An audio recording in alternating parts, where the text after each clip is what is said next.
Good morning, all. Have you ever jarred your elbow or your shoulder clearing snow? If you have, then this might be for you. So the other day, it's been snowing quite a lot. So the other day, I was clearing the snow, and the shovel hit a bit of solid ice underneath, and it jarred my elbow, hyperextended my elbow, whichever term you want to use. And that evening, that day, the day after type thing, it was pretty painful. Like instantaneously, it wasn't much, but then I started to feel it that evening, the day after.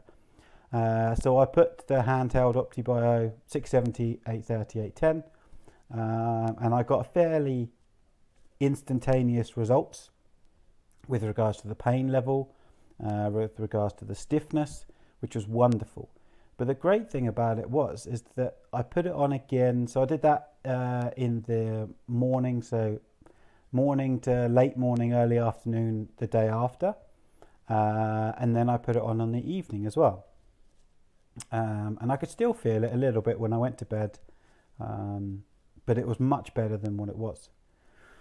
Then the next morning I woke up, I put it on again, and by that evening, so 48 hours afterwards, after the initial thing, I had practically no differences between the right and the left elbow, which is wonderful. Again, this isn't n equals 1, this is just anecdotal evidence from me, and I know that I get good responses with regards to pain and healing and inflammation because of what I've done with my ankle, well, what I do continue to do with my ankle and red light therapy, because the thing with osteoarthritis is it's not a case of it just goes and there it's gone forever. It's every day. Like every time I walk, every time I go put weight through it, there'll be impact through that joint, and that joint has little to no cartilage left in it, and therefore swelling and pain occurs. But if I use the red light therapy, then that mitigates some of the inflammation, some of the swelling, and a lot of the pain, which is wonderful. And only a few years to go before I can get an artificial ankle. So happy days.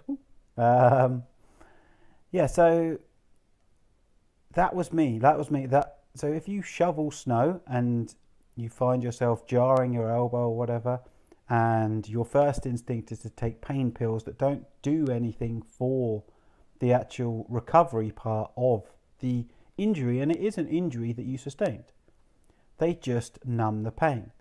Whereas what the light does is it actually helps speed up the recovery process and helps with the pain signals and helps modulate the inflammatory response. It doesn't dim it down, doesn't stop the recovery process by stopping the inflammatory process. It modulates that inflammatory process and helps with the recovery process. And I can personally testify that it works. It works on me. Now, again, with red light therapy, it's not designed for a specific thing. It will do the things that your body, it will encourage your body to do the things that it ordinarily would do. So like I said there, it modulates the pain response, and it improves the healing response. But to how much, I don't know. I couldn't tell you that. And that's the thing. There's too much going on with black and white. It's either this or it's that, and it's not. It's probably somewhere in between. So again, this was just an n equals 1, just me. I jarred my elbow, hyperextended my elbow while shoveling snow by hitting the ice underneath the snow. And I got tremendous pain relief benefits from the red light, but also functional range of movement, like quality of life in terms of that elbow being stiff and painful or not, after simply 2 days. So there are alternatives out there to you popping pain pills. that don't do anything apart from limit the inflammatory response. And that isn't always a good thing. Have a great